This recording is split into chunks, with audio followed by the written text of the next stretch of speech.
The opinions and views expressed in the following program are those of the speakers and the host, and do not necessarily reflect those of Yoakley Scott Corporation and Your Sports Network. Yeah, I've been closer to Jesus before, so can you help me out? Oh, can you help me out?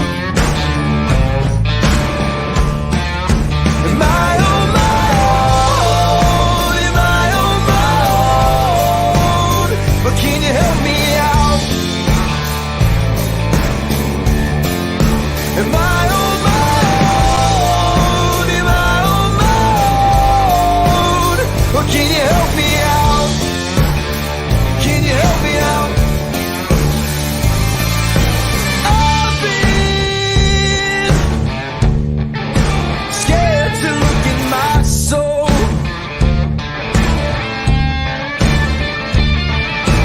I've been afraid I would follow the road.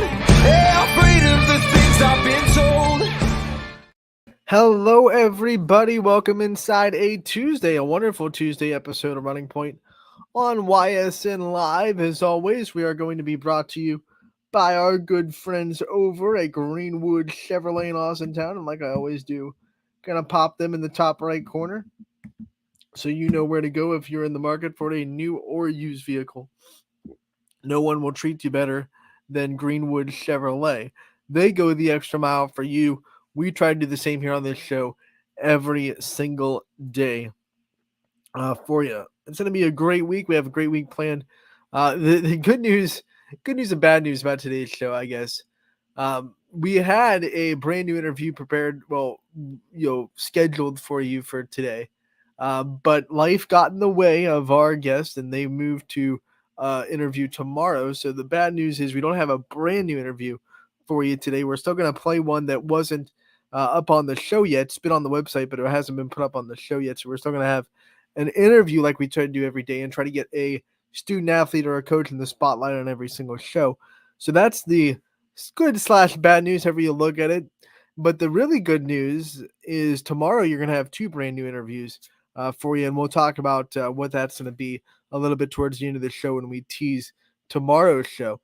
But that's been my morning. My morning has been kind of trying to frantically find a way to still try to piece together a good show for you guys. And sometimes that's the nature of live streaming, right? You have a couple of hours to fix something. And thank God I was in a directing class at YSU at the TCOM department because it helped me deal with high stress situations and last minute changes. That's one of the big things you learn down there at the TCOM department. Shout out to Fred Owens and the directing class of 2017 down there at YSU. One of the last TCOM classes I was actually able to have. I finished out my college years with electives and minor classes. So the last TCOM class I took was actually about a year before I graduated, believe it or not. But all that's still fine and dandy. What we are going to do today, as well as the interview that we're going to play, I'm going to get to that. We're going to play Kylie Folkwine from Austintown Fitch. She's been on the website for a while, but was not played on the show yet. So we're going to play her interview for you today as we gear up for Fitch's state semifinal against Lebanon on Friday. And then tomorrow, like I said, we're going to have two brand new interviews for you as well.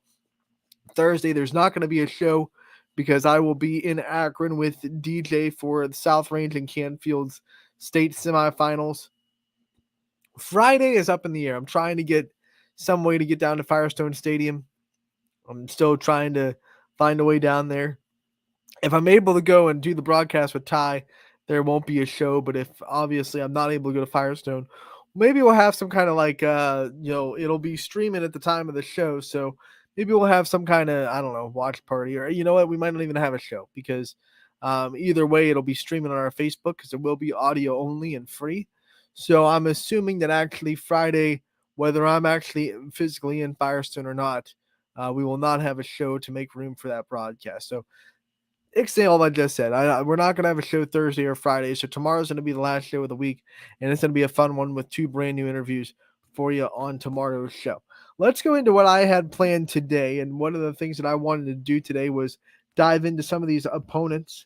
And last night I did a lot of research on Lebanon, actually. It was really one of the teams.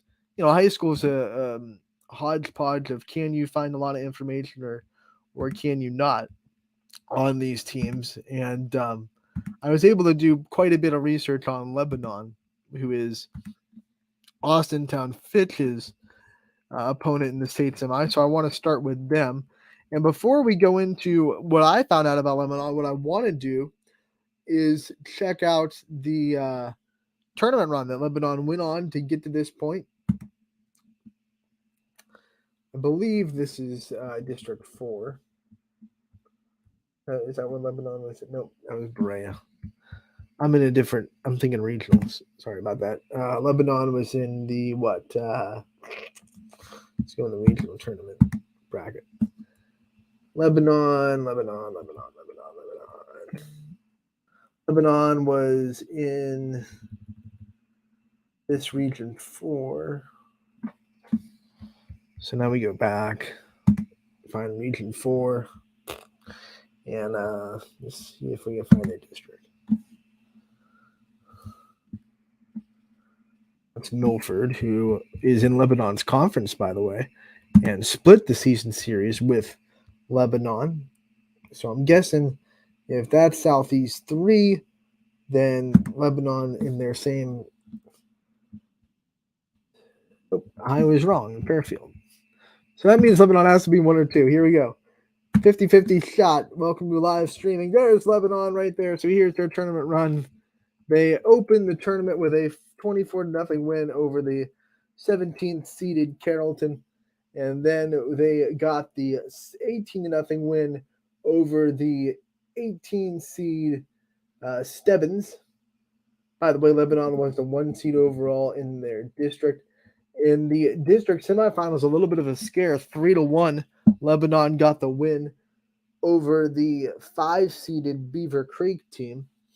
And then we go into the district championship game, another scare where Lebanon hung on by the skin of their teeth, 1-0 over Alexander Hamilton. Not really, just Hamilton.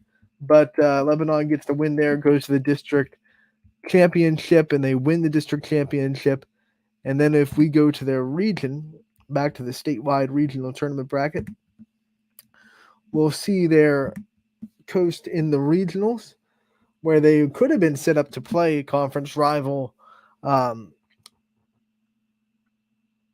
Milford, who lost to Fairfield 7-0 in the regional championship, in the regional semifinal. Lebanon beat Miamisburg, that's a heck of a name, 4-3. So a couple of one-run victories in a row for Lebanon, but then they shook off that close game rhythm where they beat Fairfield 7-0. Now, a lot of people would say Fairfield was a little bit of an upset, so maybe this was a chance of a team. I don't want to say didn't deserve to be there because obviously they won, but a team that maybe got the ball to bounce their way a couple of times in Fairfield that got to the regional final. I think Milford was the team that everyone expected Lebanon to play in this game. And that's just kind of doing some research on some Cincinnati media and the way they were talking about this regional when it came out. It felt like a lot of people down there in the Cincinnati area thought that Lebanon and Milford were going to get around 3. And they put the horse before the cart a little bit because Milford did not show up to the regional semifinal and got beat 7-0 by Fairfield. And then Lebanon took care of Fairfield 7-0 to win that Region 4 and jump into the state semifinals. So, did some research on Lebanon, and I'm going to pop into my notes and see what I was able to find.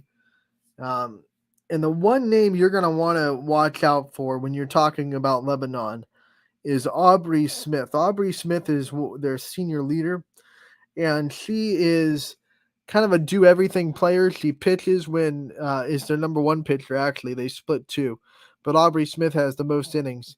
But she also hits .544, 7 home runs, and the biggest number Aubrey Smith brings to the table is 58 RBIs. She is signed on to Rose Holman to play at the next level. That's a technical college in Indiana, I believe. No, in Kentucky, in Lexington, Kentucky, a technical school. So going to be a very smart and probably wealthy person in her future. with going to a technical institute to learn about engineering, which a lot of people come out of that field in a very fortuitous situation.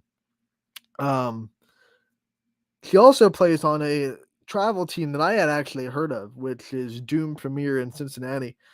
This travel team is kind of one of the more well-known ones in the state of Ohio that really have a pedigree of getting their players to the next level. Every player on her roster, I went and checked. Every player on that Doom roster is committed to somewhere. They're a 18U team, so a lot of seniors, a lot of juniors, but everybody's committed to somewhere. And there was actually 4 or 5 Division One commits on that roster as well. So she's used to playing with and against very good softball teams. And Aubrey Smith is someone that you're really going to have to watch out for when you're watching this game and you're trying to scout the competition. Some other players that really stood out to me, the sophomore for them, and Ella Tubner. She hits 533, 5 home runs, 46 RBIs, a lot of RBIs on this team. Senior catcher, which is kind of the senior battery, which can be very dangerous, and Reagan Vunak leads the team in home runs with 8. She is signed to play at the next level at CCSU, which I believe, I looked it up, is Central Connecticut State University, to continue her career. You look at this team, they hit a lot of home runs, and it's from a lot of different players. 26 home runs total as a team. 7 different players have hit at least one. So they have some power, but they also have speed. 50 combined stolen bases on the team, and Jane Lusinger, who's a freshman for them, leads the team with 11 stolen bases. So if she gets on base, the Falcons are really going to have to be careful on what they're able to do with her and how they handle her on the base pass. Like I said before, Lebanon rotates a couple of pitchers, both of them very solid. Smith, she has 120 innings pitched, an ERA of just 1.11. But then they also have a freshman in Sophia Scheidler, who has 74.2 innings pitched, 126 strikeouts, and a 1.41 ERA.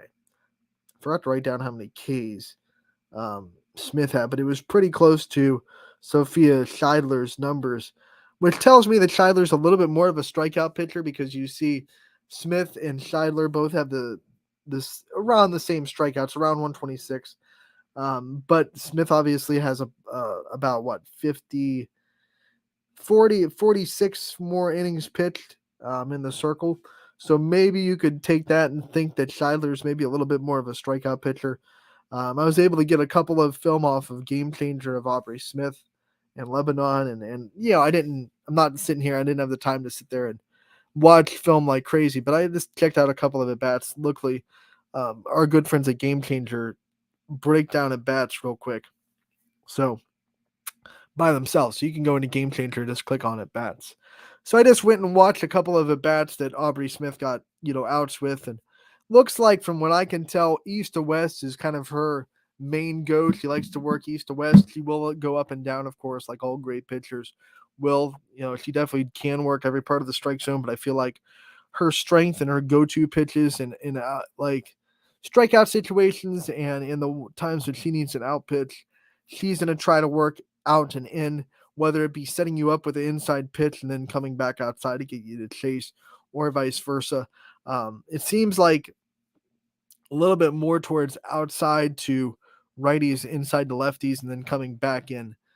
So starting with the outside and coming back into righties. Didn't see too many in the bats I could see. Once again, like, I did not sit there and watch every pitch that she threw this season. Not that crazy, but in what I could tell, it seemed like she liked to start outside, come back inside. But she's a very good pitcher, obviously, with that 1.11 ERA, and a very good Cincinnati area that she was able to pitch in. Milford, as I said, is in their conference. They split in the regular season. Milford won 3-1. Lebanon won the latter game 8-2. Lebanon has a really impressive win, 4-3 over Lincoln, who is one of the top teams in the state. They won that on April 23rd. At that time, Lincoln was ranked 5th in the state. Just to kind of compare, I was diving into Lincoln's schedule. They actually played South Range this year too. Lincoln beat South Range 3-0. So that gives you an idea of just how good that Lincoln team is. Lebanon was able to win 4-3 on April 23rd. Lincoln was one of the biggest upsets in the state of Ohio, though, in the Division I bracket. They lost in the sectional finals. They did not even make it to districts. It was very shocking to see them lose so early. But that's one of the things. The game doesn't know who's supposed to win. So, looking at that, and like I said, offense is really good, pitching is really good, which is what you expect. When you get to the state semifinals, you're not going to run into anybody that it just kind of, lays their way in there.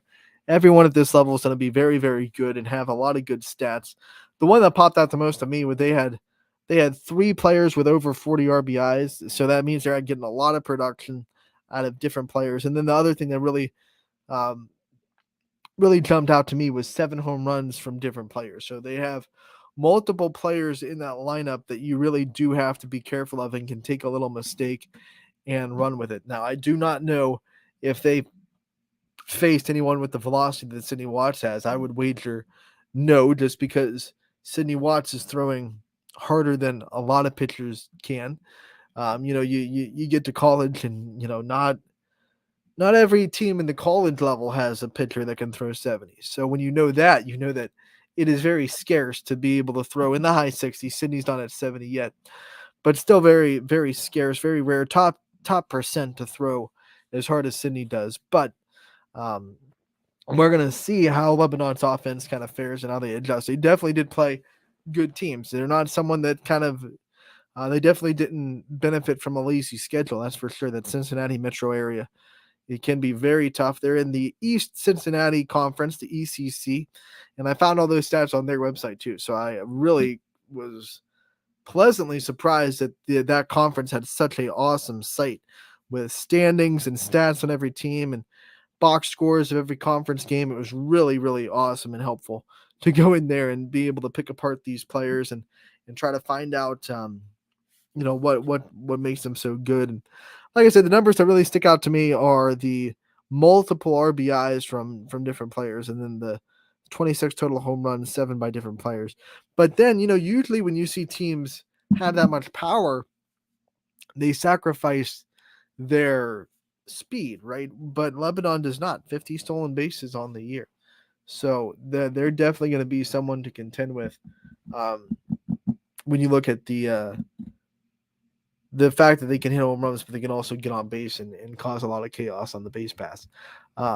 Trying to find more information on Steubenville. Hopefully tomorrow I'll be able to dive into Steubenville a little bit.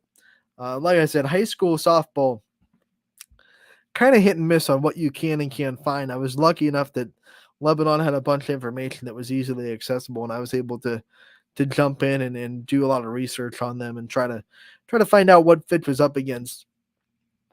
By the way, if you want an insight into my mind, this is how I spend my off time. I jump into teams that are playing our teams, even though I'm not a coach and I can't do anything about any of these scouting reports. I'm just kind of one of those softball junkies that likes to sit and watch, right? Likes to dive into these numbers. So that's what I found out about Lebanon, and that's who Fitch is going to play on Friday. 12:30 is your first pitch on Friday at Firestone Stadium, and then Thursday we'll have South Range versus Wheelersburg at 12:30, and we'll also have Canfield versus Steubenville at 3:00. Those will be audio only because of the video rights that are given to the OHSAA, but also the caveat to that is it will be free. So no more pay-per-view for the state semifinals and hopefully a couple of state championship games. Those will all be audio only, and those will all be free coming into the state championship games. Ty Bartell will be on the call on Friday, and DJ and myself will be on the call on Thursday for those 2 games, and it's going to be a lot of fun. Speaking of that, reminder that we just announced it yesterday that we're going to have a live show for all 3 of our state qualifying teams this week before the state semifinals. Tonight, we're going to be at Coco's Pizza for the Canfield softball show. 7:00 is your start time down there. Get there, get some pizza with your friends. listen to interviews with players and coaches for that softball team as they get ready for their state semifinal. We thank Coco's Pizza for kind of opening their doors to this. We were able to get someone from every team, and they were kind of familiar faces. And Coco's Pizza is obviously where we had the Canfield football shows every week of the football season with Richie Giuliano doing a great job down there. So we're going to have a fun time tonight celebrating the Canfield softball team with Coach Fernan and their wonderful players and community. And then tomorrow night, we're going to have two of them going on at the same time. Austintown Fitch will have their softball celebration at Sam's Wedge Inn in Austintown, and then South Range will have their softball team celebration at Legend Food and Drink. A lot of good times there at Legend, a lot of good times at Sam Wedge Inn. So we thank them for opening their doors and being open to celebrating some very good athletes that are going to a state semifinal. Going to be a fun time. I'm going to be down there tonight at Coco's Pizza, taking everything in and just celebrating these teams. Softball is my sport.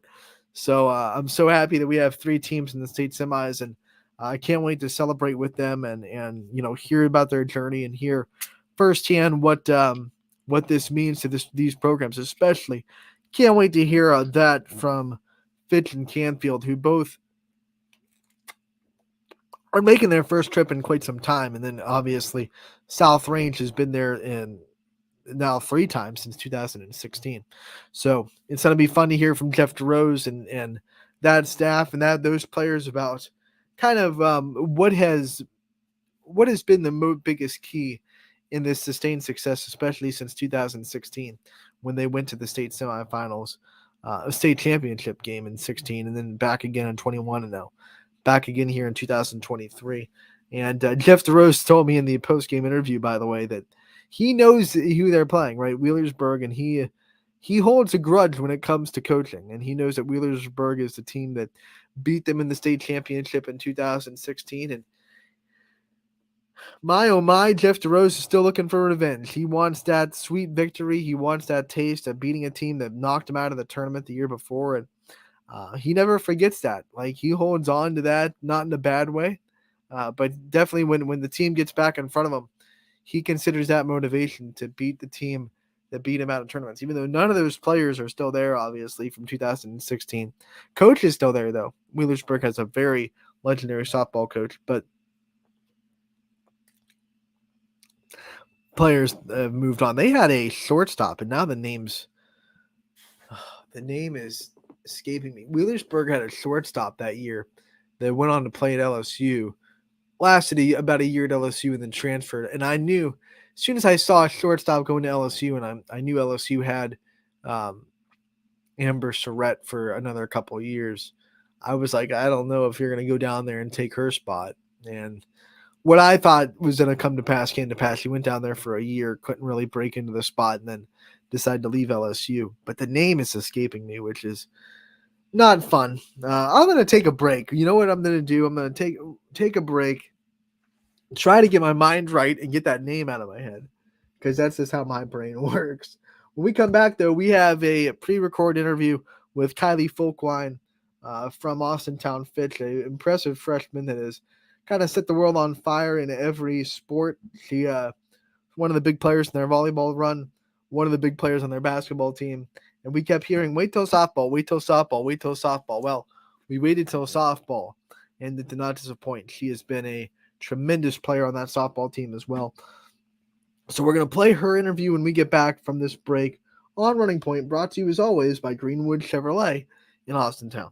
At Greenwood Chevrolet, we offer a worry-free experience for all our customers. From sales to financing and even service, we'll help build your perfect vehicle and lock in your trade value while your vehicle is being built. No worries. We guarantee financing, regardless of your situation or credit history. No worries. And when your vehicle needs service, our award-winning team will get you back on the road. No worries. That's what going the extra mile means. Only at Greenwood Chevrolet.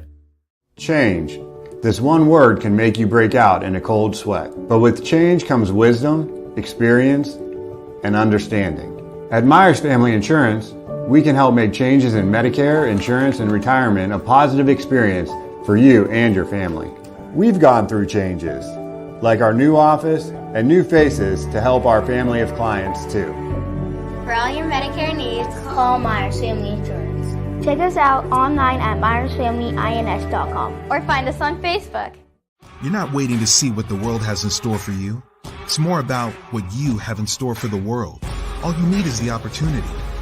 All you need are the resources of a large university and the advantages of a personalized academic setting where you can experience new worlds in the arts and sciences, business, and education and make them your own. We are where you shape your future. We are Youngstown State University and proud.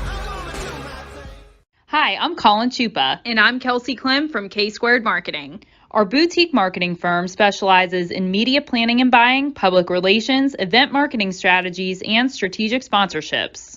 We can integrate our services with your existing game plan, or we can be your entire marketing team.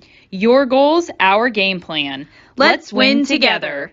Call K-Squared Marketing at 330-623-2730 or visit ksquared.marketing to learn more. Welcome back to Running Point on ysnlive.com, brought to you as always by our good friends over at Greenwood Chevrolet in Austin Town. They go the extra mile for you, and we try to do the same here on this show every single day. As promised before that break, we're going to go into a pre-recorded interview with a freshman from Austin Town Fitch that has just done a lot of really good things this sports season, whether it be on the volleyball team, on the basketball team, or now on the softball team. We kept hearing, like I said, wait till softball because this is one of her best sports. And wow, it was worth the wait. Kylie Folkwine from Austin Town Fitch. Great interview with me and Ty on the reins, and can't wait for you guys to hear it. So here is me and Ty with Kylie Folkwine, freshman from Austin Town Fitch.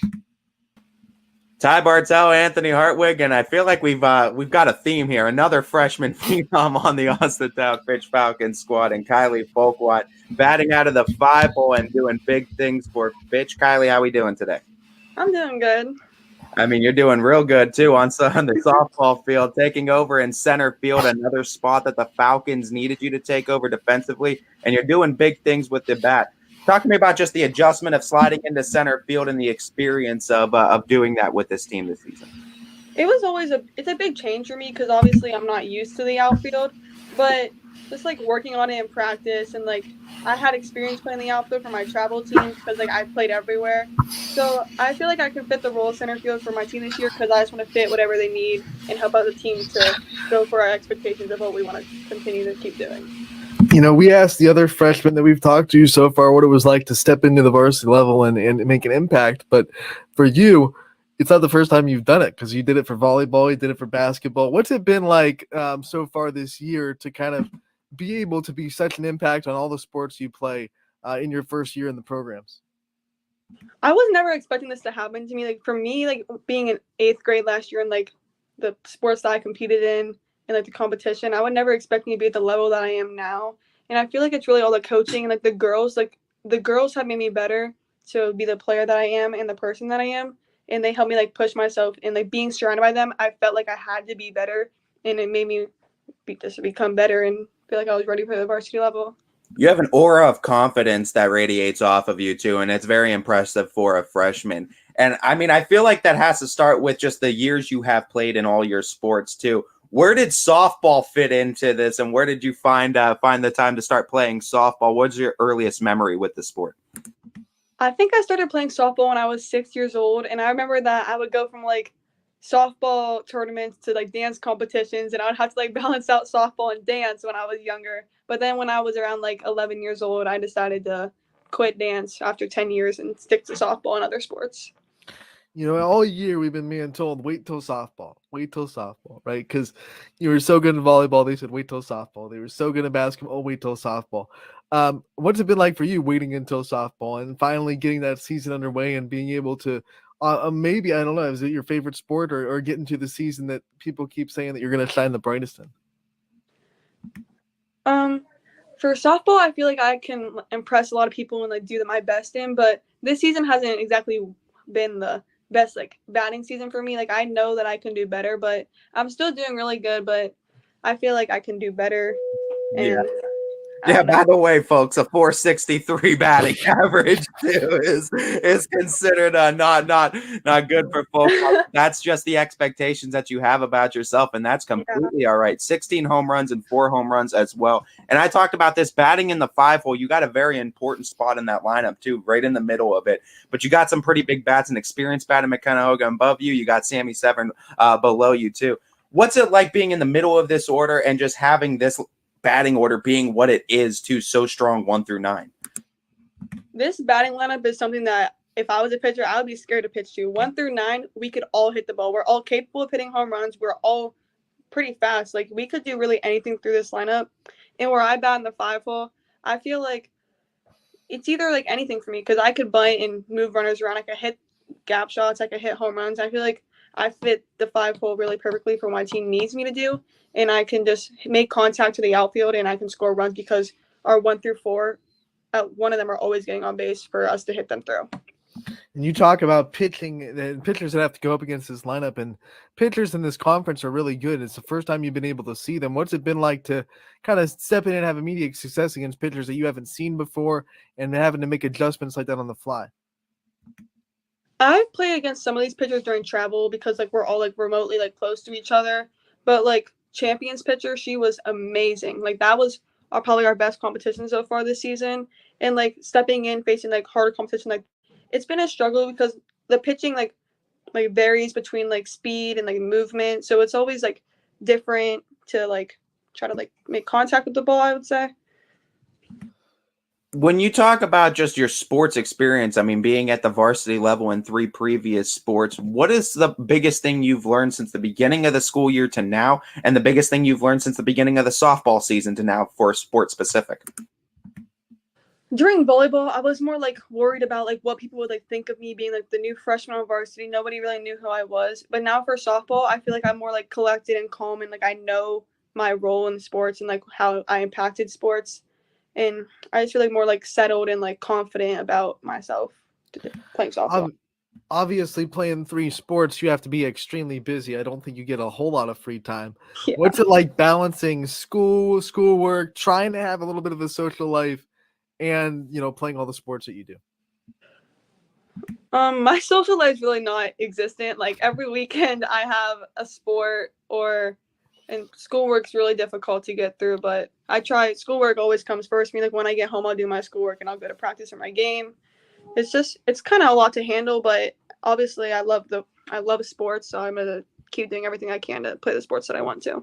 I mean, continuing into the summer, I think Lady Duke 16, that they got a pretty darn good one in you as well. Talk to me about that decision and the excitement to be able to do that in your travel ball season too. I mean, we know the Lady Dukes come with a pretty big name, no doubt.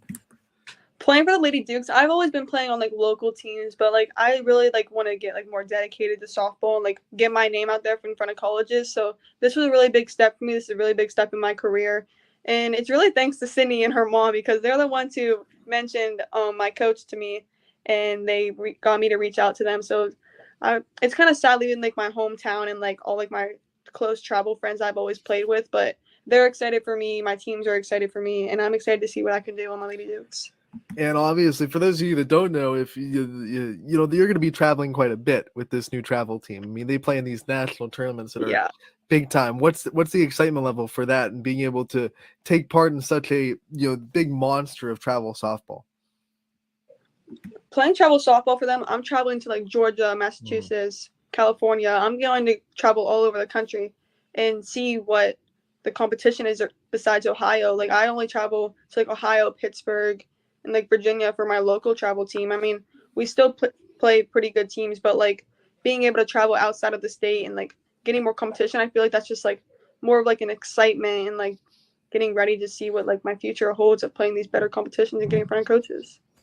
It feels like you are the duct tape as far as the sports are concerned, where you can you fix anything at any hole in any kind of lineup, whether it's volleyball, basketball, softball. They're able to put you right there, and it just works out. This open mindset and this ability to play so many positions in different sports. Do you think that the dance that you had for all those years attributes to it? And do you feel like the sports help you on top of each other become a better athlete too? And do you think there's like a solely thing that you take away from all sports? doing dance when I was little, it definitely got me help with my coordination, like my ability to like catch on to things and learn anything. That's why I think I'm so good at being like a utility player for any of the sports, because I can catch on to anything that a coach tells me to. And playing each sport, it just helps me like, I don't really know for that. I don't like playing each sport. They're not really like, none of them are like the same, but all like the throwing technique, like throwing and hitting for softball and volleyball, those are mostly the same. So like it helps you with my volleyball like shots, and like for softball I can get my arms stronger throughout both seasons. So obviously you play all these sports. My question is, what is one sport that you don't play that you watch and you think, Mel, maybe I could throw my hat into that ring, and if you ever got the opportunity to try to learn how to play it, you would?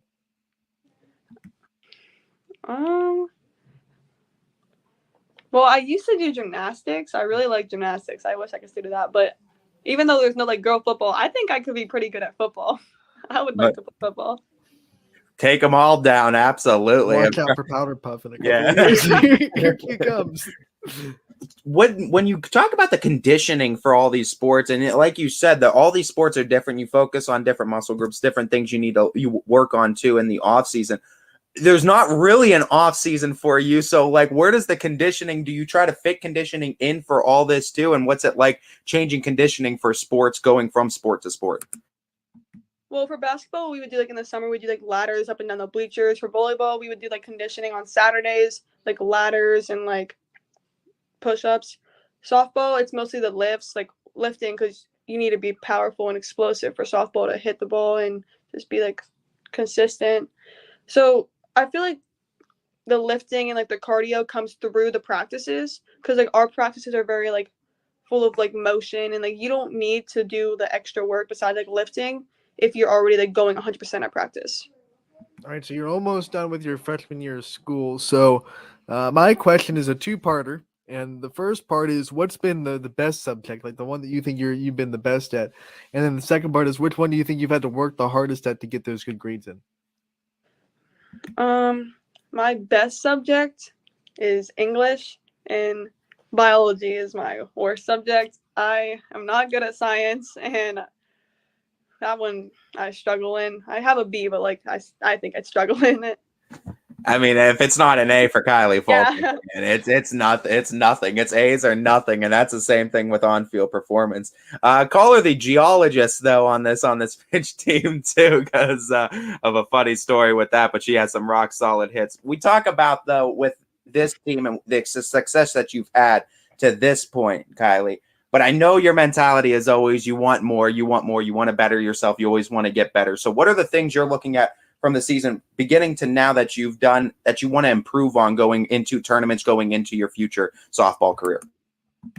I mean, like recently I've been watching volleyball film and basketball film just to see what I could have done better that game to help us win. Like for volleyball, I just watched the Girard game and I was watching myself like thinking, oh, you could have done that better, you can do that. And I'm just like preparing myself for each games coming forward for all sports. Like I'll watch all my film and just like criticize myself to make myself better for my team and help us win more games. With the advancements in technology, you can watch film anywhere now. You pull up an iPad and bring up Game Changer for softball or Huddle for volleyball and basketball. So what's your favorite time to watch film and to dig into the film work? Usually I watch film on the bus ride home, or I'll watch it like as I'm on the way home. Just because like if I have a good game, obviously I want to see like my highlights, and if I have a bad game, I want to see what I could have better in to make myself not had a bad game. When you have the good highlights, it's always easy to get the love and everything from everyone, but you always have that kind of that red pen that you want to criticize things, and you criticize yourself, and you're open to criticisms as well. Was that a process for you to be all right with being open to taking criticisms and being able to, I guess, criticize yourself too and try to make yourself better? Was there a process that went along with that? My travel coach is really big on like the mental health focus of the game. So during like my 8th grade year, I was not very easy to criticize because I would always like take it too personal. But like getting into high school, like Jocelyn Jordan, she helped me a lot with my like mental health, and she just like always would try to coach me, and I would just take it because obviously I want to be like her. She's an amazing athlete, and helping like my teammates, they always like the mental health. Yeah. All right, Kylie, before we let you go, I want to give you the chance to thank your support system and all the people that have kind of been there for you throughout your career so far, and the people that you wouldn't be where you are without. I'd like to thank my family, my friends, my coaches, and all my supporters. Like, everybody is always so supportive of me, and I couldn't have not done it without them, and I'm just very thankful to have them in my life. We got Anthony calls them Wardisms as far as Coach Ward's saying, so we'll go with that one too. What's your favorite Coach Ward saying from the dugout? Mine's not in the dugout, but mine's when I'm on base, and I'm always going, like, when I hit inside the park home runs, he would always just tell me to hold up, and he sent me a meme the other day, and it was of how, like, I just, like, kept going home when I didn't listen to him. So that's my favorite Coach Ward, like, saying, I guess you could say. Hold up. Sorry, Coach. We're going. She blows by. She doesn't know what stop means, too. She's beating them out, too, so she's gotten them, no doubt. Kylie, you've had a great season to this point. We're so excited for this team to get into tournaments, too. We're excited to see what you can continue to do in your softball career and all your sports playing careers as well. It's been great talking to you again, and we look forward to talking to you again real soon. All right, thank you. Kylie Folkwine from Austintown Fitch. What a great interview. That was my favorite part. Was that last part when we asked her about the Wardisms and what her favorite saying was from Coach Ward. I instantly like perked my ears up when she said, "When I hit inside the park home runs." So it's like, one, it's when I do it, like it's a common occurrence for her, and then two, it was plural, which she has done pluralized this year. But yeah, it's one of those ones where, hold up, no. All right, you can go. You know, Kylie Folkwine always has the green light to run past a stop sign. When Coach Ward's trying to get her to, she knows her speed. She's smart about it. No, there's no holding her off. Like Ty said, she does not know the meaning of the word stop. So that was one of my favorite parts. But then also, one of the things I like talking, to her about, and there are multiple athletes like this in the YSN family that we've seen have success in multiple sports. And when you talk to them, you kind of realize how much dedication it takes. Like she said, she's taking her free time watching volleyball film, preparing for the next volleyball season, getting that in her brain a little bit, watching basketball. How can I be better in these sports? And trying to still keep it in my headspace, even though a lot of it is geared towards the sport you're in, which it rightfully should be. I fully believe that if you're going to be a multiple sport athlete, you should give most of your energy, or if not all of your energy, to the sport that you're in at that moment. You owe that to the coach and the teammates that you've made the commitment to. But there are times when you can kind of, fill your headspace with the other sports and try to, especially when you're the next sport up, right? So if you're talking for Kylie Folkwine, volleyball, start to think about how last year's volleyball season went, what kind of things she wants to set as preseason goals for herself, things like that. And those are the things that we don't talk about a lot when we're talking about multiple sport athletes. And, we asked them, how is it to jump from one sport to the next? Like, it's just one of those things, like they walk through a revolving door and change their uniform, and all of a sudden they're in the next sport. But what we tend to forget is it's not that quick of a transition. Usually, the last month or so of the sports season that they're in, they're probably starting to get into a little bit of a mindset of trying to evaluate last year's season in the next sport and trying to picture what the next season is going to be like and some of the things they can do to be a better player. And Kylie Folkwine,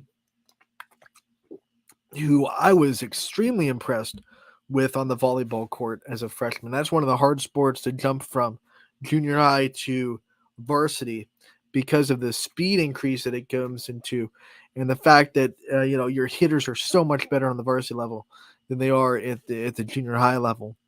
And I was impressed that she was able to step right on the court and make such an immediate impact with her hitting, with her back row defense.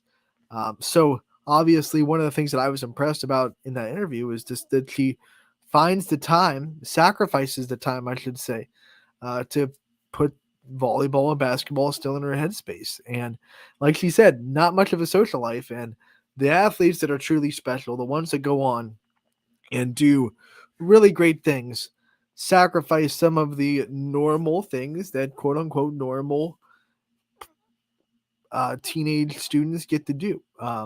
Not to the extent that it hurts their high school experience, but you talk to any of the players that have played in the big college atmospheres or even gone on to play in college at any level, they'll tell you that they made a few social sacrifices along the way. They didn't go to that party.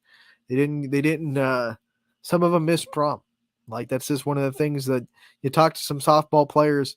Hey, what kind of things did you miss? And I had a segment in the blog that ran for 2 years that was asking either current softball stars in the college ranks or players that did a lot of great things in college softball. What were some things about your high school experience that you remember? And they all said, I missed out on a couple of once again, quote unquote, normal high school things because I was so dedicated to my sport and I wanted to be the best I could be. Those are the decisions that the best make. You got to make the sacrifices. And I think when we watch these players on TV, like we're getting ready to this weekend with the College World Series coming up, you kind of lose to respect a little bit of how they got there, because they just show up at OKC and they're doing great things and they're hitting the ball like no one else and they're pitching at 70 miles an hour. And of course, we don't sit there and think like the nights that were spent in the bullpen or the hitting lessons or the travel in the summers that put them on these teams that got recognized by these high-level college coaches. We don't think about what it takes to be in that situation and the sacrifices that it takes to be in that situation. And not just the World Series. Those are the top of the top. Those are the sacrifices of all sacrifices.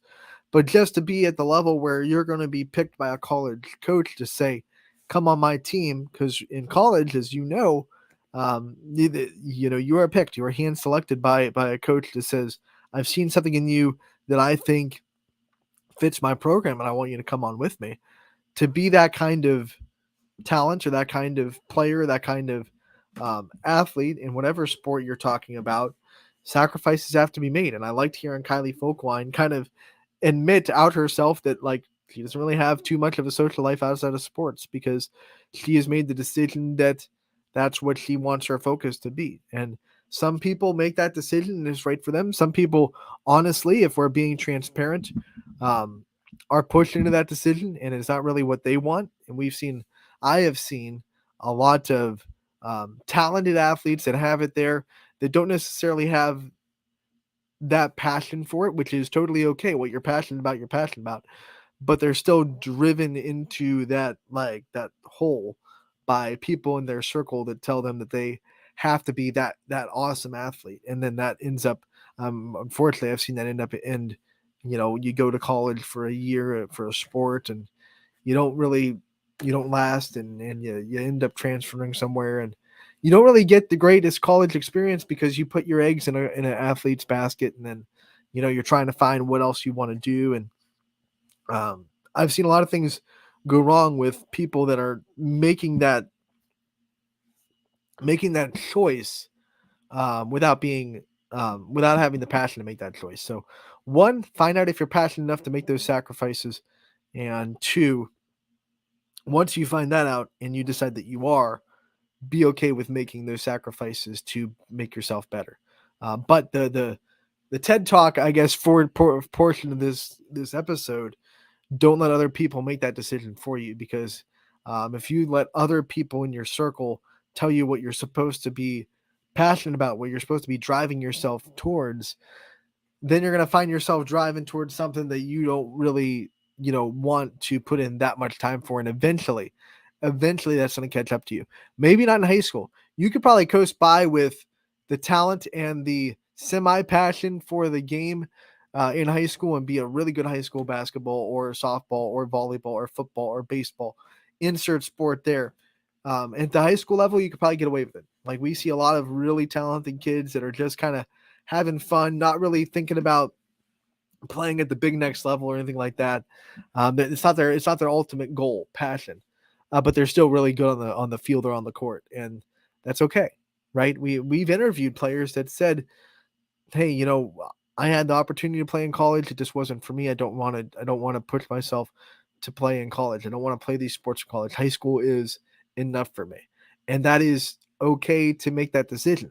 So my advice to the people out there that are, freshman, sophomore, starting to get into that mindset of, do I want to really take this seriously and really push myself to be at that level? Start to have honest conversations with yourself. Start to have honest conversation with the people in your circle. Start to make sure that those people in your circle are kind of lining up with what you see out of yourself.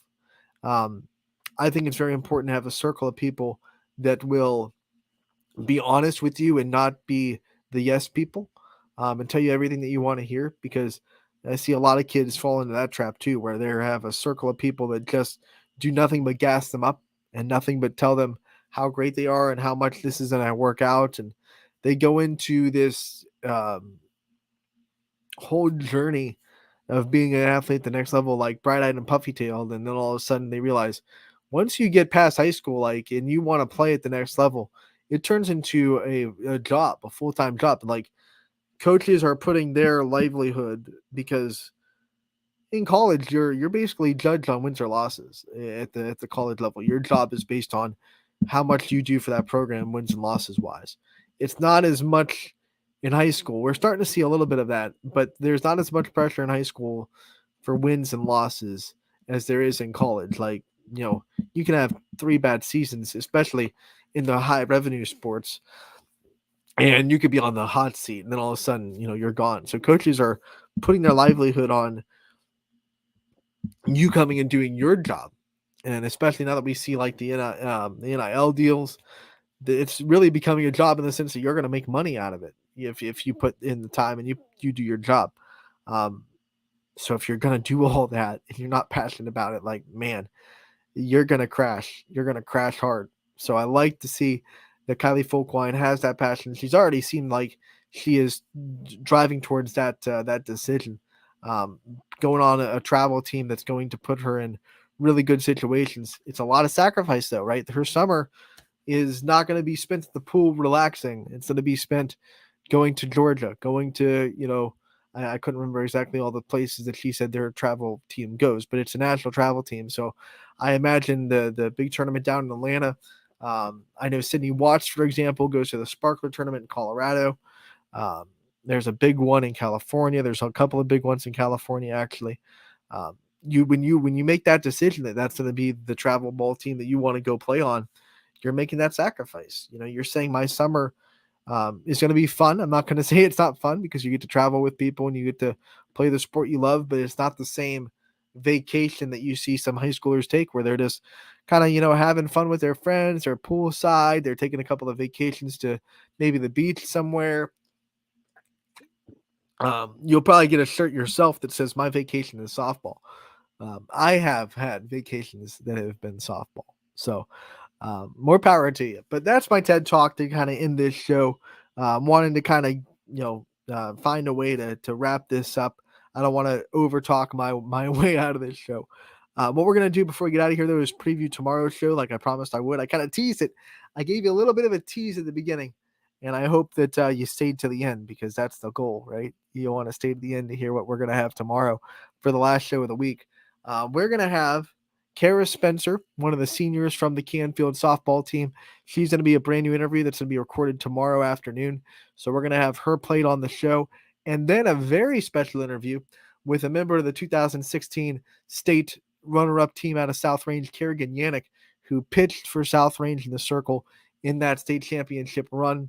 And we're going to talk with her about what it was like to be one of the members of the first team in the South Range program to go to state, and also what it was like to kind of watch the team get there again. She was present at the regional championship, I believe.